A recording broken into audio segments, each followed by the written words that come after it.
everybody, and welcome to the PHLY Eagles podcast on a Thursday, high noon. Bo Wulf, Zach Berman, a newsy Thursday. Zach, you said you don't usually get those on June 13th, but we got one today. How you doing? I'm doing well. Excited for the show. Did prep work. You and I were texting last night about some depth chart stuff. Was having some opinions ready. I'm driving into work, and I get a slew of messages about the Saquon news. So, yeah, it is June 13th. You don't typically get this type of stuff. And then I'm in the office. We get Merrill Reese news. So it's going to be a fun show because if you're just, you're tuning in now live at noon, you might not know some of the stuff going on.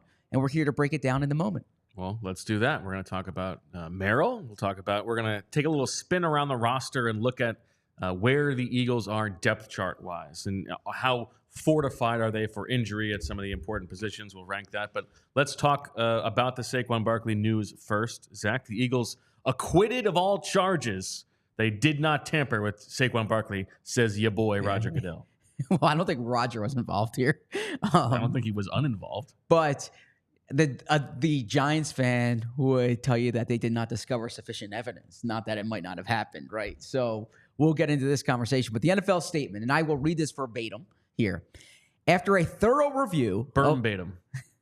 Thanks for interrupting me for that. That was important. Just imagine if the roles were reversed. If you were in the middle of reading a formal statement about a 3-month investigation and I put in a joke about that. This is what you would have done. Yeah, I would have been right to do it. Okay. All right. After a thorough review of the Philadelphia Eagles signing of Saquon Barkley, the NFL today informed the club that the investigation did not discover sufficient evidence to support a finding that the anti-tampering policy was violated. In coming to this conclusion, the league reviewed phone logs, text messages, and other documents related to Philadelphia's free agency strategy and decision to sign Barkley. The NFL also interviewed several members of the organization, including Howie Roseman and Nick Sirianni, as well as Barkley and Penn State head coach James Franklin. As with every review, should new evidence be uncovered, the league may reopen the investigation. So just to give a quick 30-second recap of what occurred, James Franklin said that the Eagles were pitching this hometown angle to him, the proximity to where he grew up in Whitehall, Pennsylvania, and playing at Penn State. And then there were people who said, whoa, you're not allowed to talk to Saquon Barkley during the negotiation period. You can only talk to Saquon Barkley's agent. The Eagles quickly said, hey, we did not do anything wrong, right? This is, this did not happen. We talked about it at the time. I don't want to speak for you, but I think we were in agreement that Howie Roseman, he was an experienced GM, is probably probably covering his tracks on certain things. He wouldn't be so reckless. Howie Roseman is not sloppy. Yes, exactly. And Jeffrey Lurie says at the owners' meetings, because this is, look, you got a lot of reporters in New York who are salivating at this is juicy. Eagles tampered. Well, it's worth saying that the Falcons were found guilty of tampering with Kirk Cousins. Exactly. So this is not like the league is just turning a blind eye. Yeah, and the Kansas City Chiefs once tampered with Jeremy Maclin. They got in trouble for that. The Cardinals tampered with Jonathan Gannon. Yes. Got in trouble for that. So this does occur. So the Eagles were basically like, hey, bring it on, And I think behind the scenes, they were pretty confident that they didn't do anything wrong. And I think there might have been a little damage control on their end if they did do something wrong, like poo-pooing it or trying to kind of, oh, it's not that big a deal. This always happens. So I think behind the scenes, their position was no, we didn't do anything wrong here. And so then I found that. Well, go ahead. Yeah. So then this comes out, and it comes out today that the Eagles did not tamper, or they did not find sufficient evidence that the Eagles tampered. What do you think the perception of James Franklin is in the NovaCare complex these days? Seriously, I was thinking about this. I joked on air the other day that I'm very by the book with my computer. If you looked it up, you wouldn't find anything nefarious. Because we know that you're not. No, I am. You said you wouldn't find anything nefarious, and then I feel the same thing with my text messages. SabanHub.com. That said, I don't want the NFL searching all my text messages You know, you never know what you can find in there, right? So besides the fact that this created like an unnecessary firestorm, if you will, from James Franklin, besides the fact that they had investigators speak to Howie and Nick and Saquon, and it's like, do we really have to do this? They also had to turn over phones and phone records, and for them to be found no sufficient evidence. I think. Are you surprised that this is the result? No, I kind of agreed with you. Now, I'm not like saying I found this thing kind of farcical from the beginning. Yeah. Like the idea that, first of all, like people in the chat are calling James Franklin a clown. This is kind of clown behavior. Like James Franklin is not like. Do we believe that James Franklin is like Saquon Barkley's closest confidant? That like Saquon is running everything at this point in his life, 5 years into his career, through James Franklin, and like James Franklin's like holding his hand through the free agency process? No, right? That's preposterous. So James Franklin is taking this opportunity to steal the shine from his best player ever and like repurpose it from a recruiting standpoint, right? Like as if he was in the weeds of these conversations. Give me a break. And to then everybody take that seriously, like, oh well, if James Franklin said it, it must be true. Like Howie's been doing this for however long. Like he knows the rules. Exactly. He's not a moron. Like, and just the whole thing is kind of stupid. Well, 2 comments there. First off, I would not ridicule anybody for speaking to everyone they know about an important career decision. You might have talked to James Franklin, actually. There might have been like a 3rd grade teacher who's like, hey, what do you think about this, right? But no, in all seriousness, I think that I'm not saying the Eagles are like goody two shoes in that. I imagine there's conversations with agents at the combine before the negotiation period where it's like, you know, I mean, there's a reason that everybody signs within the first hour of free agency. Right? Exactly. You know, like, Who might be available and what would in theory be the price range or that kind of, like, I'm not naive there. I don't think they would do anything as like clumsily as He's not calling clumsy. Saquon and saying, here, let's have a documented exchange when we're not allowed to. Yes, that's exactly right. They know the things that they are able to get away with and allowed to get away with, and the things that they are not. And like, exactly. Like it's something that Howie's probably very good at. Exactly. Exactly. So. I saw, some Giants reporters like pick up on the sufficient evidence part of it. I don't think the Eagles were clumsy in their negotiations. I think that they clearly targeted Saquon. They clearly knew what it would take to get Saquon. So there had to be a lot there going into free agency. Like it's not as if I can't imagine Saquon just knew on the day of free agency that the Eagles were interested. But I don't think the Eagles who did anything nefarious to the point of like reaching out to Saquon and having this conversation. Yeah, I think it's funny to think of like all of a sudden James Franklin is like Howie's least favorite person in football. Like, they went through my text messages because of you, dude. Exactly. Yeah. And I do wonder because actually that was one of the things that came out of the Deflategate a few years ago was all of like Tom Brady's text messages being exposed to the world and kind of thing. Howie's probably like, I don't want the league to look at my text messages. So James Franklin makes that happen. How do you think Saquon feels about all of this? He's probably just laughing like, this is unnecessary for him too. He wants to help Penn State as much as he can, right? And does he? I mean, like he signs, and the next day he's at their pro day, right? He's proud of Penn State, right? So, but like he doesn't want to get. He's like, look, he's probably saying, James, if you want to say that you just got, your former running back was number 2 in the draft, and now he signs a contract for $13 million a year, go for it. But like, don't. Don't put me in the middle of this tampering investigation. Yeah, very weird. All right. What was the Falcons' punishment? 5th round pick? 5th round pick, which seems pretty slight for 3 free agents. Yeah. Seems pretty slight because there've been, I think the Miami Dolphins, they lost a 1st rounder for contacting Tom Brady, like working something out with Tom Brady. So I don't know the degree of what it is. I just saw the ruling, but I think Kirk Cousins was like house shopping in Atlanta. Now he does have family down. His wife is from Georgia, so maybe they, like we said, who your potential targets are. Especially if you're a quarterback, what teams need a quarterback. What teams are willing to spend on a quarterback. So it's not as if one day you're just like, oh, this team's interested. But if I had to guess, and I suppose this comes off as a knock on the Falcons, but if I had to guess which front office would be a little loose with the rules, I would guess the Falcons more so than the Eagles. Why? Because there's just less experience. Like you said, like Howie, there's things Howie's not good at. They're dumber, is basically. That's not at all what I'm suggesting. That's not at all what I'm suggesting. It's just like we said, Howie has his shortcomings, but I think 15 plus years into this, he probably knows what he can and can't get away with. I would say so. Yeah, exactly. Okay.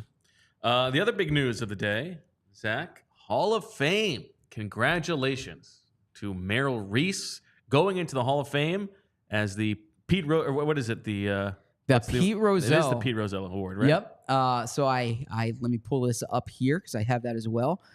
Merrill Reese is going to the Pro Football Hall of Fame. He's this year's recipient of the 2024 Pete Rozelle Radio Television Award. And this is Bo. What an honor, well deserved. For longtime listeners of our show and our previous show, that Bo has particular reverence for the president of the Pro Football Hall of Fame. That's a position that you hold in high esteem. Okay. I'm happy that that's not how they informed Merrill. They didn't knock on his door in the middle of the night with a big ogre. Don't say that. That's not nice. That's not nice. Hey, Merrill. Congratulations. You're going to the hall. That's not nice. But Jim Porter, who's now the president of the Pro Football Hall of Fame, he said, quote, each year the Hall of Fame recognizes... You ever seen Monsters, Inc.? Once again, I'm in the middle of reading a quote. You introduced me. I'm just going to do what you do. I feel like crowd this show to a screeching halt. I feel like David Baker would have been the scariest monster in Monsters, Inc. in at least the first half of the movie before they, pivot to searching for laughter instead. Look, as someone who is smaller on the than the average human being, I don't discriminate for someone who's big or small. Like okay. How about someone who's guilty of campaign finance? You are who you are. Well, that's a little different, right? If you want to comment on actions, fine. If you want to comment on size, okay. Well, that's part and parcel. That's how he was born. He tried to make the Hall of Fame about himself. But I'm saying, that's how he was born. I'm not gonna size shame a person or it's part of the deal. That kind of thing.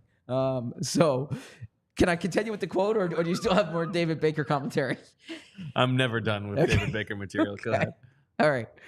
Each year, the Hall of Fame recognizes an individual who has dedicated their career to improving radio and television and professional football. And this year's recipient, Merrill Reese, represents exactly what we look for when we talk about who's made a big impact in broadcasting. For nearly a half century, fans tuning in to Eagles games, including opposing fans, have had the privilege of hearing Merrill's legendary voice. Yeah, Merrill, and he's an institution in this market. I was saying the example out there. My father-in-law, who's near and dear to me, he's an Eagles season ticket holder, has been for a while, and he goes to the games with his headphones. So does Daniz. And he listens to Merrill's call, and so Merrill is his narrator for all Eagles games. I know there's a lot of Eagles fans like that. What?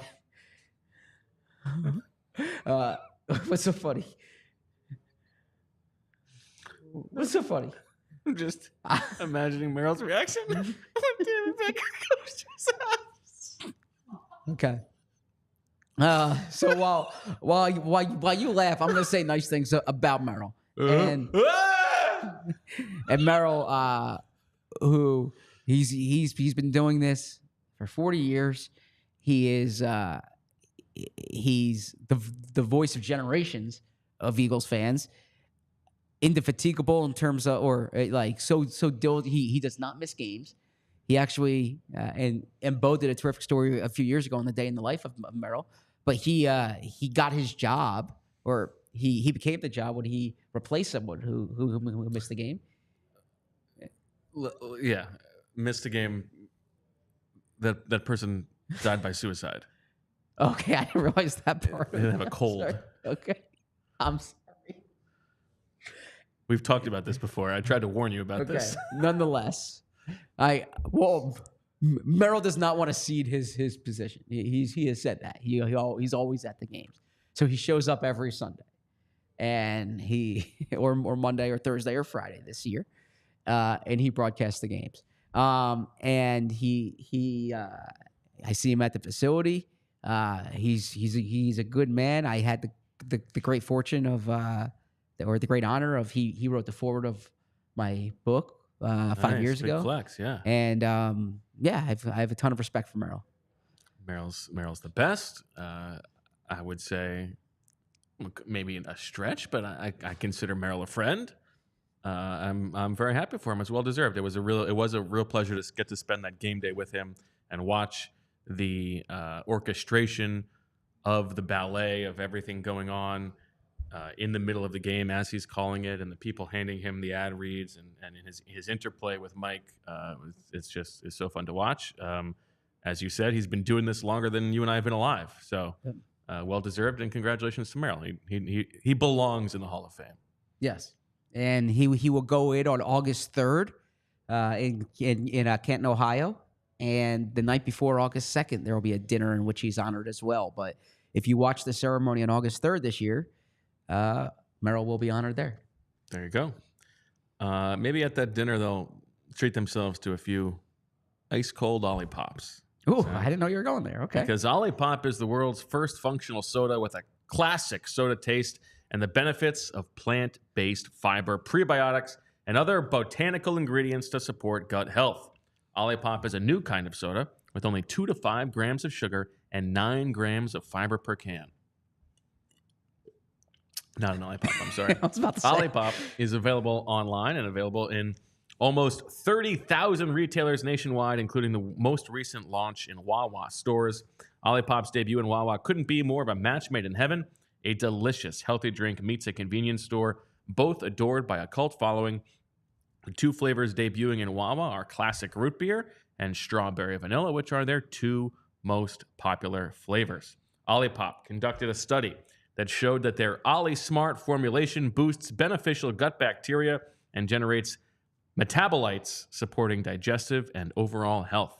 Ollipop has delicious, nostalgic flavors like vintage cola, classic root beer, orange squeeze, classic grape, strawberry vanilla, cream soda, and cherry cola.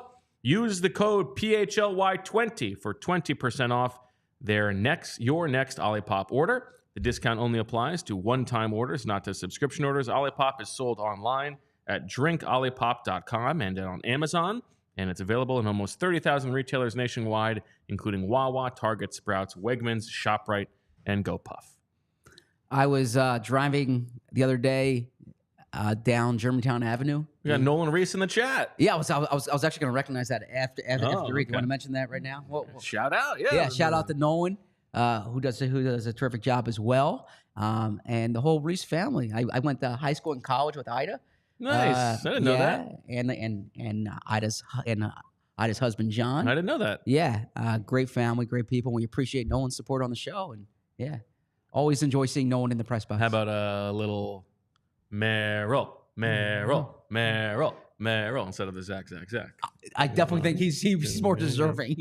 He's literally a Hall of Famer, right? Yeah. So yeah, I appreciate it, Nolan, and congratulations to you and your family. As I was saying, I was driving down Germantown Avenue before you interrupted me for the 3rd time in this show. In Chestnut Hill on a few days ago, and Over that way. And on the right-hand side, I see Trumark Financial Credit Union. And I said to Emily, look, it's Trumark. And I can't tell you how many times over the past few months when I'm driving somewhere in this area and I say, look, there's Trumark. And I point that out because Trumark is a neighborhood. It's a Philly spot, right? And one of the things that I love about Trumark is that it has local roots. It's headquartered in Fort Washington, where Ida went to high school, with 24 branches in the Philly area. They serve our community and our people right here at home. When you join a credit union like Trumark Financial, you become a part owner, which means profits come back to you instead of going to shareholders. Better rates, lower fees, a better return on savings, and more flexible options with all the same digital tools and tech that make our lives easier. TrueMark has local roots, headquartered in Fort Washington, like I said, and becoming a member of a credit union has so many benefits over being a customer at a bank. It's a total no-brainer. Head over to TrueMark.com/PHLY to learn more or to find a branch near you. That's TrueMark.com/PHLY. Federally insured by the NCUA. The Puka Nakua. What? NCUA. It looks like Nakua.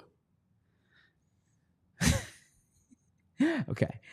One day, I'm seriously, I'm gonna pull up like the comments that I've made that you've screeched the show to a halt with, compared to the comments you made, right? Like you're like the director of fun and games right here today. I came here to do a serious show about serious football. Really? Yes. Yes, those tampering charges so serious. We're gonna really make sure that those get buttoned up. Well, it is serious. It's not. It's very unserious. It's serious to those who are being investigated, right? Well, Yeah, we're not talking about jail time here.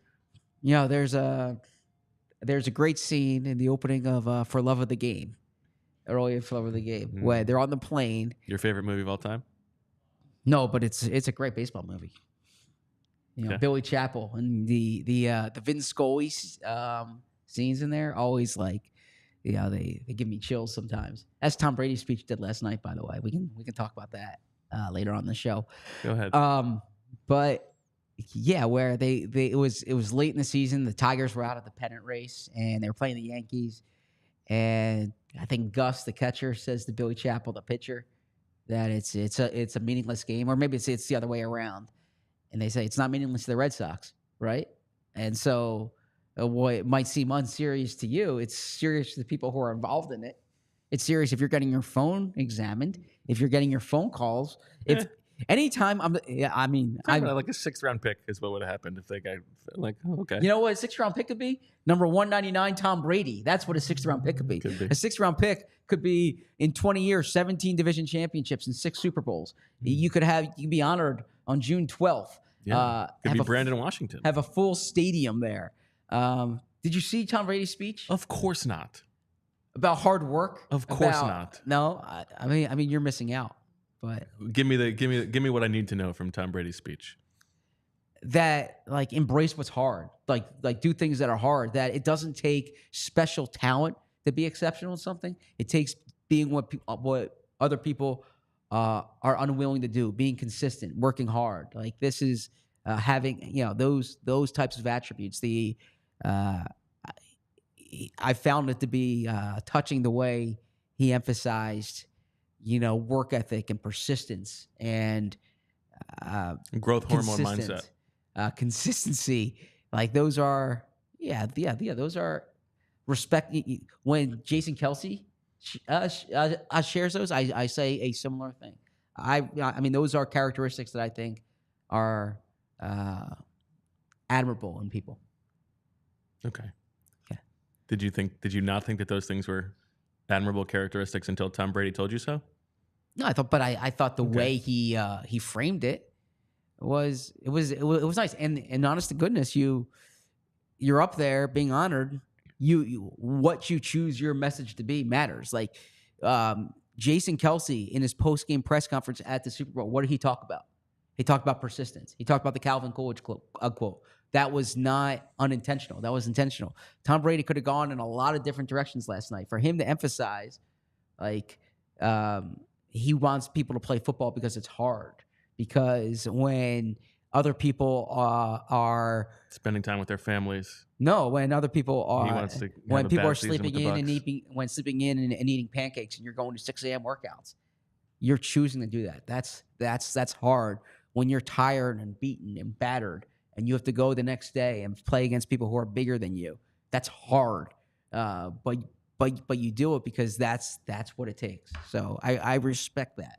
Not just in football, in all lines of work, whether it's podcasting, whether it's being on the janitorial staff, whatever it may be. Hard work matters to me. Okay. Yeah. So I'm not saying hard work shouldn't matter to you. I'm just saying Tom Brady didn't invent hard work. I'm not suggesting he invented hard work, but he highlighted the hard work. That's my point. Okay. So he's like you. I mean, I could be so lucky. I mean, some facets of my life, not in all yeah. facets. Yeah, not in all facets, but in some facets, yeah. Okay. Let's go. Let's It's talk an about the Eagles depth show. chart. Who cares about Tom Brady? You referenced as a 6th round pick is meaningless. By the way, say it's meaningless. how's that? How about that Jason Kelsey guy? Let's talk about that. Great. He was a 6th round pick, wasn't he? Yeah, and guess what? If they lost a 6th round pick, they would have traded back and got a few more 6th round picks. Yeah, that's. I disagree with But that this tampering matters. thing was so stupid to begin with. Well, I agree with that, but Okay, all right. We don't need to get hung up here. yes. All right. The original conceit of the show today, Yes. Zach, was to talk about the depth around the roster and just, let's indulge the worst case scenarios and think about how well prepared the Eagles are at each of these positions. Do you want to still do that? Absolutely. Why? Did you want to save it for a different day? I don't know. If you wanted to talk about hard work for another 25 minutes. No, but former Eagle Emmanuel Acho said it was the best football speech he had ever heard. Let's talk about the depth chart. I have my notes here. He did say that. I like the tweet. You can't see actually tweet likes anymore, but I like that tweet. Are you taking advantage of that people can't see your likes anymore? No, well, actually, when I was at the Inquirer, I did not know that you could see likes, and I did my daily newsletter, and I would solicit mailbag questions every day. That might be my love of mailbag. Well, my love of mailbags dates back to Bill Simmons, but that's my appreciation of mailbags came from that. And so all my tweets for 3 years were just mailbag things. Yeah. Okay. But yes, so someone made you aware of that, or what? Yes, yeah, Okay. someone made me aware of that. Yeah, I don't know why someone was looking at my likes, but yeah. Well, to see if you were liking anything untoward. I don't understand people who do that either. Why? That can be interesting journalism. No, I don't understand people who like things that are untoward on there. Well, yeah, I mean, yeah, that's what I don't understand. Show some discretion, right? well, yeah. Yes. But it could also be who they follow and stuff like that. Right, There's good journalism done that way. You know what happens to me sometimes? The accidental, not like the accidental follow. Because you scroll through, and as I scroll through, I guess where I'm scrolling on my phone is where the follow button might be. And so, yeah, there are times when I accidentally follow somebody, and then it's made aware of me. It's follow them or what? Yeah, I actually do. I should. follow there. Yeah. All right. Quarterback. Let's say Jalen Hurts goes down. How do you feel about on a scale of 1 to 5? Let's say Marcus Mariota to Nick Foles. How do you feel about the Kenny Pickett situation? Marcus Mariota's 1 there. I mean, the Eagles have done a good job at backup quarterback. Who's the bad backup quarterback that they've had? Mike McMahon. Okay, that's pretty far back, but yeah. Some people write books about the 25-year period. Okay. That's fine. Let's go McMahon to Foles. Yeah. I'll go 3.5 for Pickett. I think that's I mean, I think Pickett should be like a 4. Yes. Well, I have him as a 4 here. But you wanted to downgrade him?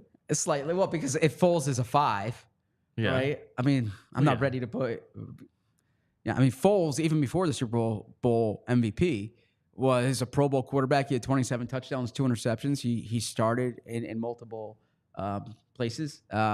So Kenny Pickett has been a starter for like a season and a half. Not even that, like a season, half a season, basically. So he's a former first-round pick. He has talent. He's probably one of the better backup quarterbacks you'll have, but he doesn't have the experience of someone who's probably like in the 4 to 5 range for me. That's why I'm making it 3.5. Although I did write 4 here. Yeah, I mean, I think if this is pass fail with Kenny Pickett and Tanner McKee, the Eagles have done a good job preparing for bad scenarios if Jalen Hurts goes down for a while. I think Kenny Pickett. I have not been like as enamored of him as some people seem to have been over the course of the practices we saw this spring. I didn't think he was particularly impressive, but I didn't think he was bad, and I think he has enough experience to be trusted if he has to play a few games. Yeah, I agree with that. I did want to ask you. This is this is relevant. Like, I'm not saying everyone talks about this, but I've had 2 people have asked me about the gloves that he wears. As if, like, because I guess visually it looks odd. Does it bother you that he wears gloves to play quarterback? It doesn't really bother me. Yeah, but you can me also neither. barely see him because his hands are so tiny. Again, that's all relative, right? All that matters is how well you throw the ball, and Yeah. I think the ball's thrown well from him. The gloves don't bother Yeah. me too much. Okay. All right, running back. You got Saquon at the top. After that, I feel like, it's a little bit underwhelming here. You got Kenny Gainwell still around. Your boy Will Shipley. Yes. Obviously, the great Lou Nichols Mm-hmm. and Tyrion Davis-Price. Mm-hmm. How do you feel about that group? And Kendall Milton. Kendall Milton. Kendall Milton actually had a couple pops in the spring. Good receiver out of the backfield. Yeah, I have a piece on raw PHLY now. It's the first of a 3-part series on 30 thoughts from the spring. This is parts 1 to 10. Then it'll be 11 to 20 next week. Okay. And then 21 to 30. This is the 10-10-10 we talked about. 10-10-10, exactly. And I figured instead of doing it all over 1 week, I'm spreading it out here. Yeah, give it that slow drip. Yes, exactly. But I have a note in there about, like, you can't evaluate how these running backs are running, but one thing that has jumped out to me in the naked eye is they are bigger than they've been in the past few years. Like, obviously Saquon's bigger than Swift, but even when you look at the down the depth chart guys, Davis-Price, Nichols, Milton, those are bigger backs. Will Shipley's bigger than Boston Scott, of course. Even Kenny Gainwell looked physically stronger to me than he's been in the past. Interesting. So I wonder if that's like a preference with the Eagles to have more bigger backs. I thought it was interesting when James Palmer said yesterday the Saquon decision was kind of motivated by what Kellen Moore looks for in the offense. Yeah, that was interesting. And James is plugged in, so that that was interesting insight. I've been underwhelmed by Gainwell overall during the past. Well, I shouldn't say underwhelmed. Whelmed. Yeah, I'm properly whelmed. I'm not overwhelmed by him. I think that he's been fine. I don't think he's kind of taken that next step. Now, he did have a good postseason in 2022, and he kind of took the job over from Miles Sanders. Yeah.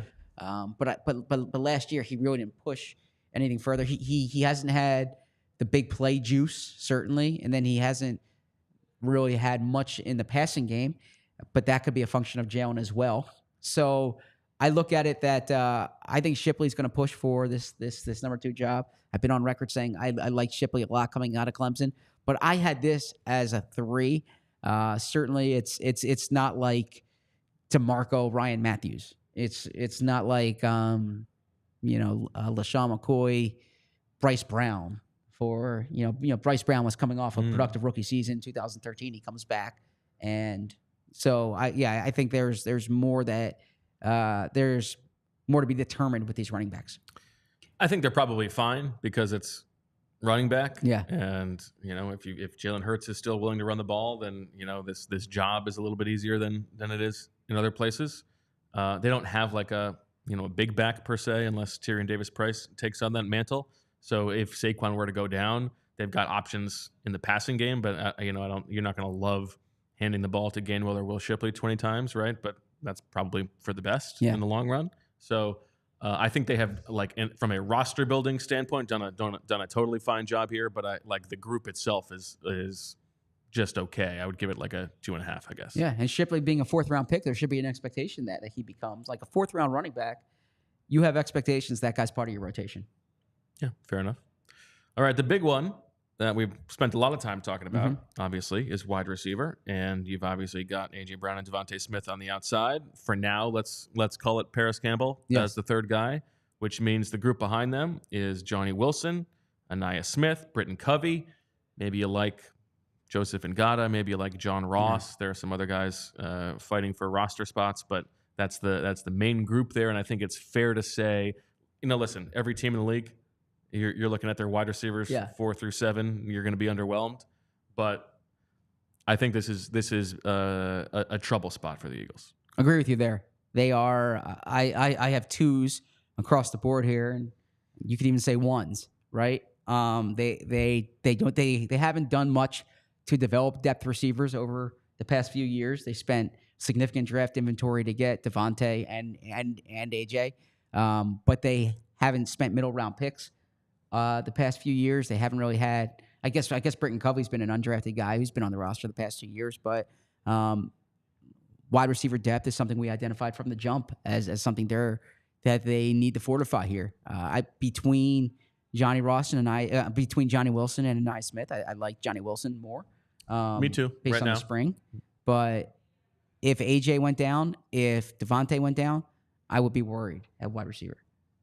Sure, I agree, and the Eagles would probably say, like, of course, and every other team in the league would be worried if one of their best players went down too. But this is a place where, it's not a surprise to them that they are a little bit light here. We've been talking about it all offseason. They have made decisions to address other positions at the expense of this. We will see how it plays out. I've one quick wide receiver question for you that as I was researching for today's thoughts piece that I put out there. So I had mentioned that A.J. Brown jumped out to me, how much he was used as a short and intermediate wide receiver during camp. Wasn't really used downfield. Was a high volume type. In the past 2 years, his ADOT, his average depth of target, was 11.7 yards and 12.1 yards the year before. When I looked at those Dallas offenses with Kellen Moore, CeeDee Lamb's ADOT was 10.3 yards and 10.1 yards, respectively, in 2021 and 2022. So less than what AJ's been here. A little bit less, yeah. Yeah. But then what I found especially interesting was Amari Cooper, when he was in Dallas with Kellen Moore, was 8.8 yards and 11 yards, in terms of ADOT. But then when he went to Cleveland, he went up to 12.1 yards and 14.3 yards. So I wonder if Kellen Moore's offense is more focused on the short and intermediate game than some other offenses are. Don't you think that would be a bad fit with Jalen Hurts? Yes. I mean, I think what Jalen does well is throw a good deep ball. And that's where it goes down to you need to build an offense that accentuates your quarterback. And, I mean, Kellen Moore's a talented offensive mind. We'll see how he does there.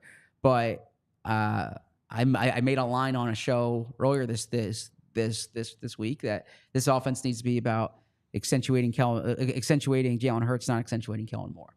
And so you need to fit it for your personnel. Well said. How about tight end, Zach? Dallas Goedert at the top, and then you've got C.J. Uzomah fighting it out with Grant Calcaterra and the likes of Albert Okwuegbunam, E.J. Jenkins. Yeah. People of that ilk. Yeah, I'm probably going 2.5 here. I mean, C.J. Uzomah, based on like past production, might be a 3, but he's coming off an injury. Really didn't see much from him in the spring. Still coming off the injury. Calcaterra is someone who wide receiver 3. Yeah, Sirianni gassed up, and he's entering year 3 here. But no, I don't feel as strong at the depth at this position as I felt when you had Goedert behind Ertz, or you had Ertz behind Selleck. Right? This is a different situation. Yeah, I like Grant Calcaterra, but he hasn't done anything in the league. Yeah. He had 5 catches and a rookie and 4 catches last year in 15 games, right? Exactly. So, I think he's a player to watch and is kind of let's hope and cross our fingers. But yeah, from are the Eagles good here? It's probably more likely that Uzomah is the guy who would have to step in if he can stay healthy. Well said. Okay. Offensive line, and we talk about this a lot. The Eagles talk about this a lot, that their bad years in the past have been when they have suffered significant injuries along the offensive line. We could go a full second team here, but the truth is that Mekhi Becton is probably backing up at least 2 spots, maybe 4 spots as the primary guy. Matt Hennessy is probably the backup center and maybe the backup interior guard or guard on either side. I guess that we'll see how that plays out with Becton. Fred Johnson, they signed to an extension last year because they feel good about him. He's in the mix as well on the outside. And then, you've got the rookies in Trevor Keegan and Dylan McMahon. A couple other futures guys who they signed. Darren Kennard was spending time as the second team left guard in the spring. They've got some interesting bodies, but it feels... I think it's actually in pretty good shape because before the draft. You know, they had lost Opeta, they had lost Driscoll. We didn't know how they were going to go about backfilling that stuff. In adding the 2 guys that they did on day 3 and then signing Becton and with Hennessy, I think they have, unlike wide receiver, backfilled this well enough to feel okay. Exactly. I think you framed it well because I have a 4 for Hennessy and Becton, and you could even argue 5, right? Based on what your scale would be for a quality backup. Both of them have been starters in the league. There's draft pedigree. Pulavati Vaitai. Yes. Whereas I have Johnson, Keegan, and Toth as 2 2s and 1s, and you could probably put McMahon in there as well at like a 2 or a 1. So when you and I were texting about this last night, because I thought this was a fun exercise, I said on the offensive line, are we considering Hennessy and Becton, like Hennessy on the interior, Becton as the tackles, or are we doing it like for each particular spot? So if you're just saying you need 7 and you need, one primary backup, one primary swing and one primary swing interior guy, then you feel good about it. But obviously, if they have a season like 2012 or 2020, when you're down to your 9th and 10th starter, they're not as well positioned for that. Okay. I don't know who is, though. Yeah. Sure. Exactly. All right. Well, we talked Holiday Pop. Got this drink over here. Let's talk about another thing to suck back. That's, of course, Miller Lite. Because Miller Lite is the best light beer, and you know that. A lot has changed over the years, and one thing that hasn't is the great taste of Miller Lite. Another thing that hasn't changed is the debate. What's more important? Great taste, less filling. Great taste, less filling. Doesn't matter. You get both with Miller Lite. Miller Lite sparked the debate in 1975. We still haven't settled it, and it still doesn't matter because you get both. We are talking about Miller Lite keeping it simple. Undebatable quality, great taste, and only 96 calories. You can't get better than that. It's the beer that strips away everything you don't need and holds on to what matters most. A light beer that tastes like beer, less filling, and only 96 calories. The original light beer since 1975. You don't have to choose what's best. Miller Lite has great taste and is less filling. Tastes like Miller time. To get Miller Lite delivered right to your door, visit MillerLite.com/PHLY birds, or you can find it pretty much anywhere that sells beer. Celebrate responsibly. Miller Brewing Company, Milwaukee, Wisconsin, 96 calories per 12 ounces. Fewer calories and carbs than premium regular beer. I'm not making this up. I'm giving you an honest-to-goodness statement an honest-to-goodness conversation that happened about an hour ago, sitting right over there with Vince, our GM, and I was talking about getting tickets to the Phillies game, and I said, I'm taking my son next week for his birthday, and I said, you know what? I can wait until the last minute on Game Time and know that I'm going to get a good price because that's kind of the premise of Game Time. Because Game Time is an authorized ticket marketplace of Major League Baseball, which makes getting tickets faster and easier. Prices on the Game Time app actually go down the closer it gets to the first pitch, and Vince had me pegged. I'm someone who's trying to save a few bucks, right? And that's where Game Time comes in, because with killer deals on last-minute tickets, all-in prices, views from your seats, and their lowest price guarantee, Game Time takes the guesswork out of buying MLB tickets. Last-minute tickets, like I mentioned, is a perk, but also flash deals and zone deals. And it's easy to find and buy MLB tickets and views from your seats, because one thing I'm always worried about is getting a ticket, and then it's behind the foul pole, and you can't see what's going on, right? And then I have to explain to my son that, I just spent X on this, and we can't even see the batter here. And that's where the views from the seats are terrific. Last-minute deals save up to 60% off buying last-minute seats for sports, concerts, comedy, and theater near you. The lowest price guarantee or Game Time will credit you 110% of the difference. Take the guesswork out of buying MLB tickets with Game Time. Download the Game Time app, create an account, and use code PHLY for $20 off your first purchase. Terms apply. Create an account, redeem code PHLY for $20 off. Download Game Time today. Last-minute tickets, lowest price guaranteed. I think we will find, as we talk about the depth on defense, Zach, that the offense is more top-heavy and has better star power. Yes. But the defense is a little bit deeper. And the questions about the defense are more about how good are the guys at the top of the depth chart. Because at edge rusher, for instance, I think we don't expect Bryce Huff to be as good as Hassan Reddick was the last 2 years. He should be good, but not quite that good. Josh Sweat is probably a little bit on the downturn from what we saw from him 2 years ago. You've got, Brandon Graham is toward the end of his career. Now Nolan Smith should be on the upcome. What do you like? A little Josh Sweat shade is unnecessary here. The guy's 27 years old. Downturn? No, it's not. You liked the 0 sacks over the second half of the season that he had? You thought concentrate that was good? over the last portion of the season. You thought the trend line was good there?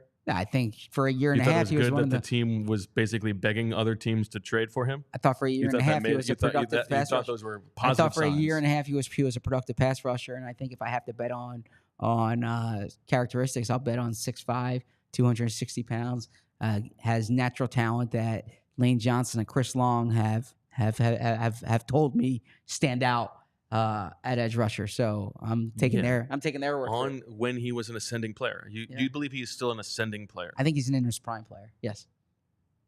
Okay.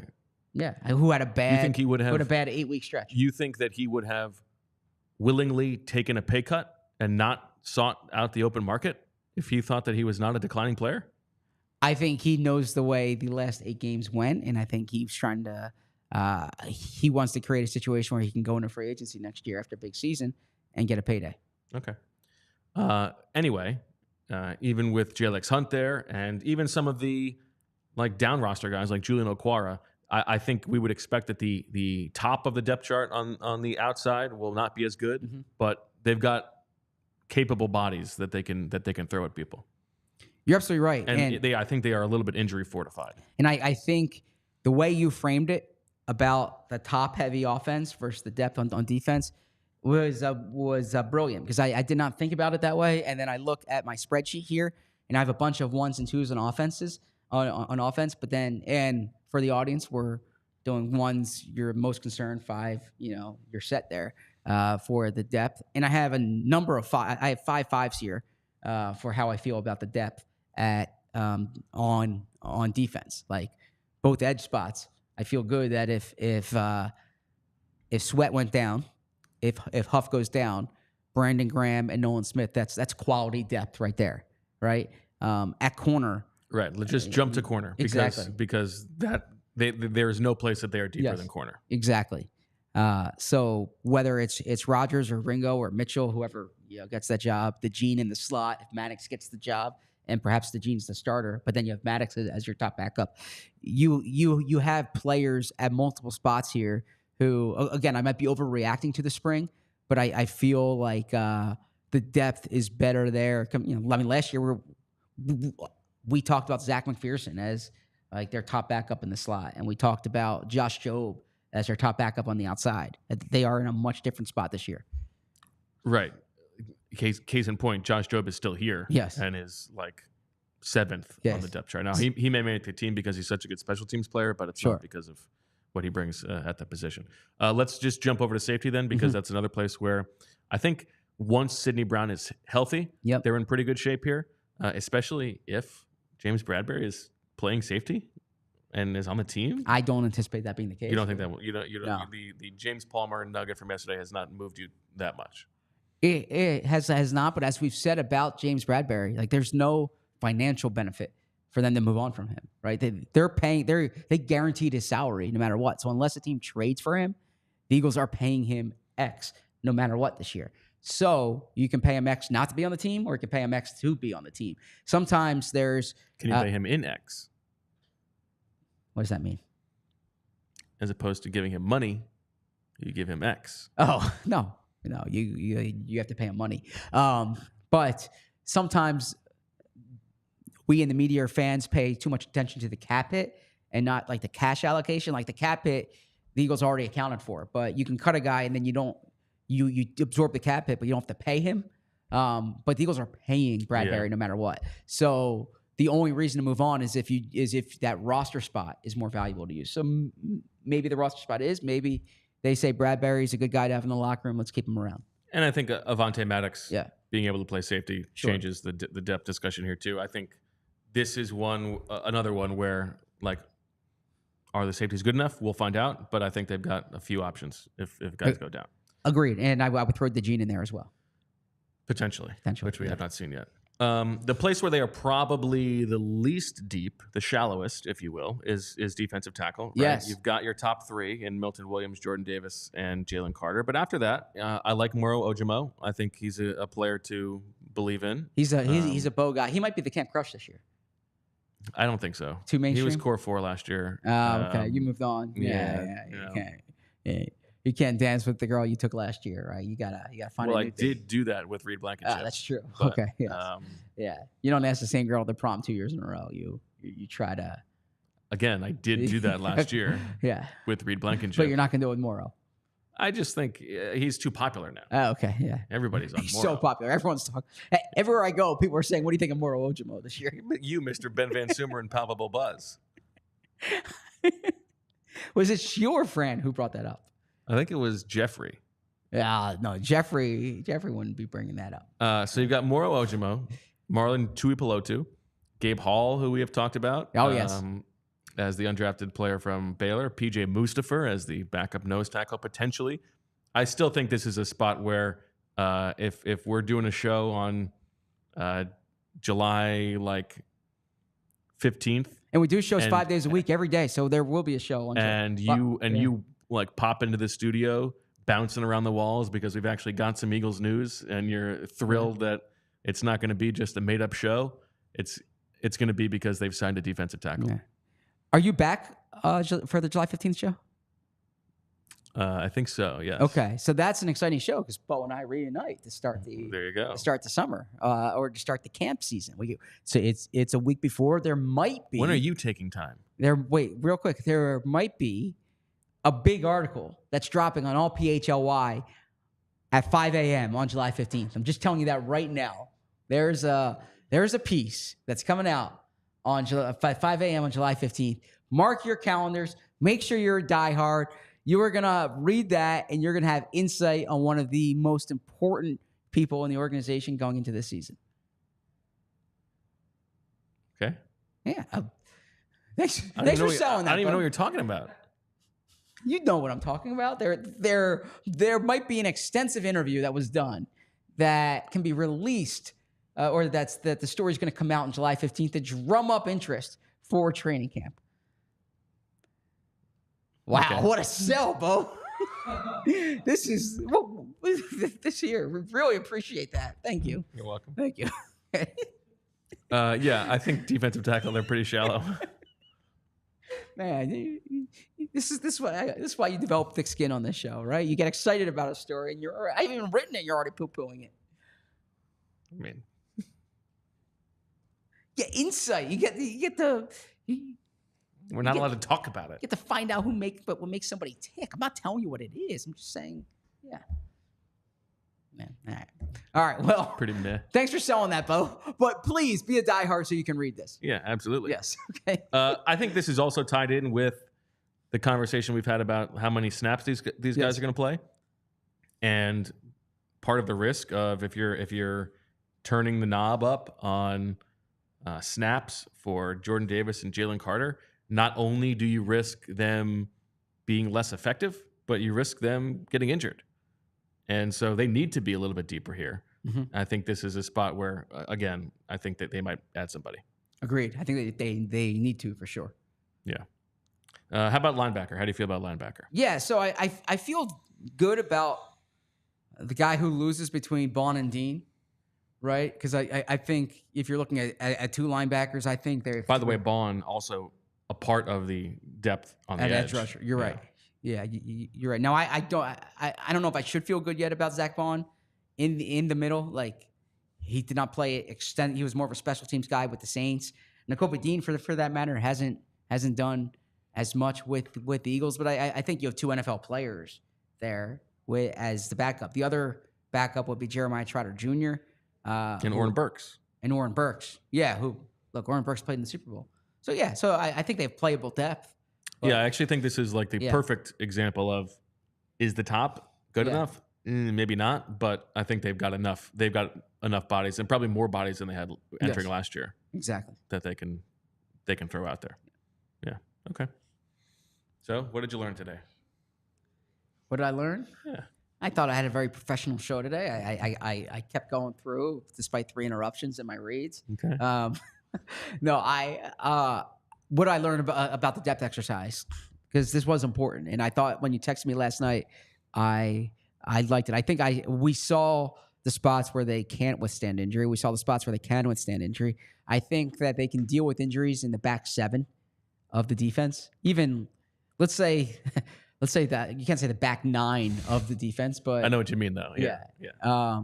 But defensive line, wide receiver in particular, they can't deal with injuries. They can't deal with more than 2 injuries on the offensive line, which you might say they're okay on the offensive line. I mean, they're not going to be great, but I think they've got enough. In Stout, you trust, right? Oh, and we should mention Sharping. We didn't mention him. Sharping, who they signed last week, so we didn't get extensive looks at him, but former second-round pick who's played in the league at the age profile where he's not like over the hill yet. So we'll see there. But no, I think where you say if Howie called me on July 15th and said I want to, or July 14th and said, Zach, you say, Howie, hold on, I'm finishing this article. No, the article will be in by then. Okay.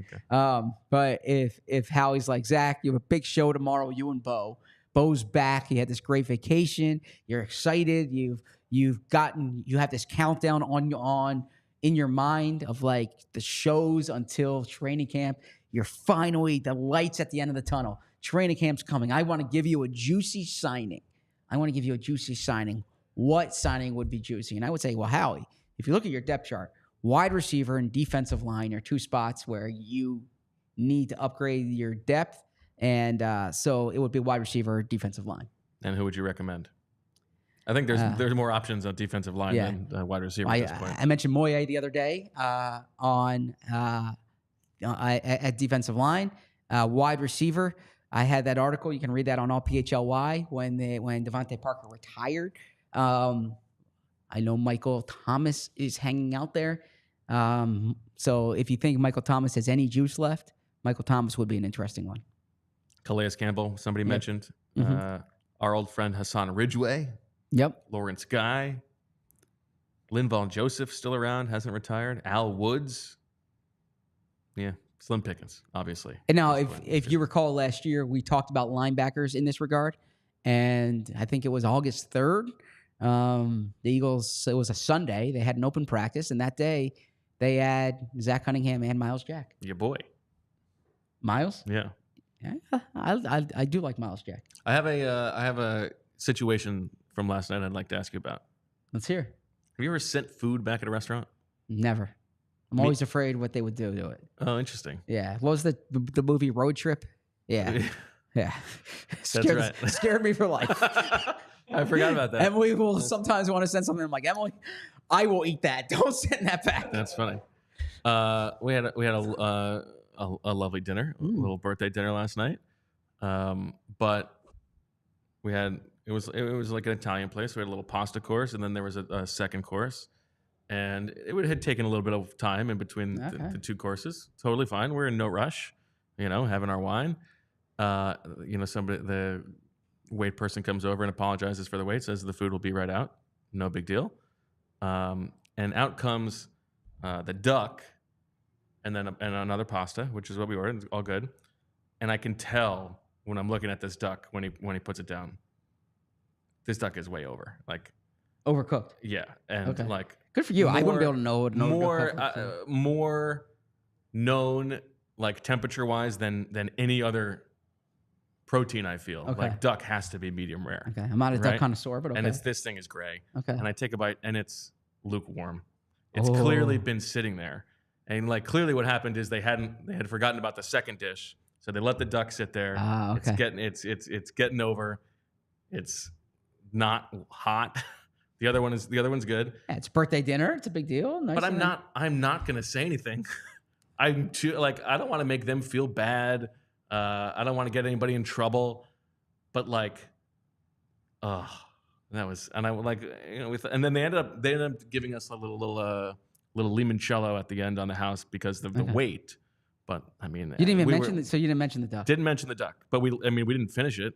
Did they say is that it? No, if they had said, "Is everything okay?" I would have said, "Well, it was a little over." It was like And it was a shame because it was a nice piece of duck. Yeah. They had done the skin very well. Yeah. You could tell it was done well at one point, but Yeah. it was just chalky. It's not good. Sorry to hear that. But we debated, and I was like, I can't. Neither of us would never send anything back. Okay. No. Yeah, we agreed. Have you ever done it? I've never sent anything back Because of the inconvenience, or because of the worry what's coming back? because I don't want to make them feel bad. Okay. Yeah, it's not. I'm not worried about going to spit on my food. Okay. Yeah. I mean, that's my worry. Andrew's nodding his head right now. Yeah. I mean, you see that scene in Road Trip, it doesn't get out of your mind. Yes. I mean, I've seen the scene and it's gotten out of my mind. It's not out of my mind. I've worked in a restaurant. I'm not. I don't see people spitting in food all the time. Yeah, they did more than spit. Yeah.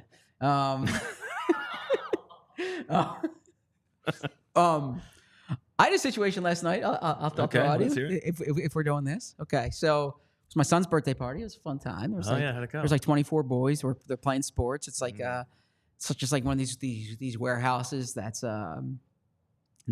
field, and they're playing football and soccer and baseball, and we split them up in half, and I took half the kids, and I did like a kicking competition, like a kickball competition, Like who can kick it the farthest? Yes. Okay. And so the barometer I was using, or the metric I was using, was where the ball would hit the ground. All right. And then what I did is you kick it. They got in a line, so there's like 12 kids in the line, and you kick it, and then I show you where it is, and the kid stands there. Mm-hmm. Right. I thought it'd be a fun competition. It's a way like no one's going to strike out in a kickball competition. And so think about like a batting cage. That's like the height of this. All right. Okay. And so there was a kid who he kicks it and it hits the top. And I mark where it hits the top. And he was like, that one was going all the way over there. What? And I was like, no, this is what I said. That's crazy. If you play baseball in a dome and you hit the roof, it's not a home run, it's a ground rule double. Like this is where it is. You have to factor this in. You have to factor this in. Are you kidding me? You have to factor this into the calculation, right? Yeah. I mean, I can't tell you where it's going to land. I don't know the launch angle in kickball. So this is all part of the calculation, okay? And this is wild. And the kid was fired up at me. I think fairly so. He's getting a little emotional. So what am I supposed to do? Let him kick again. Yeah, let him kick again. I did let him kick again. If you hit don't hit the top. Yeah, but I have 12 kids here. I'm not like everyone wants a do-over if they don't kick the farthest. They hit a ground ball, they want a do-over. It's like where do you So this is it's a 7-year-old birthday party. I told them it's where it hits the ground. But it didn't hit the ground. It hit the top. It hit the top, and then it goes down. So that's where it hit the ground. Okay, like let's be honest. I always like if you play baseball. This is so good. If you play baseball in Fenway, you deal with the park conditions. If you play baseball against Roman Catholic, the Roman Catholic field in Roxborough where it's like the straight line fence, right? Those are the conditions you're playing with. You play to your ballpark. The kid's 7 years old, Zach. Okay, yeah. So, but I'm not going to say he wanted to win. Well, obviously you don't give him the win. You say kick again. Yeah, I did let him kick again. And did he win? He wanted credit for where it was going to launch. Well, obviously not. So I'm not going to give that. Yeah, I did let him kick again. Yeah. Did he win? No. Okay. Yeah. But he was blaming me for not giving him the distance on that.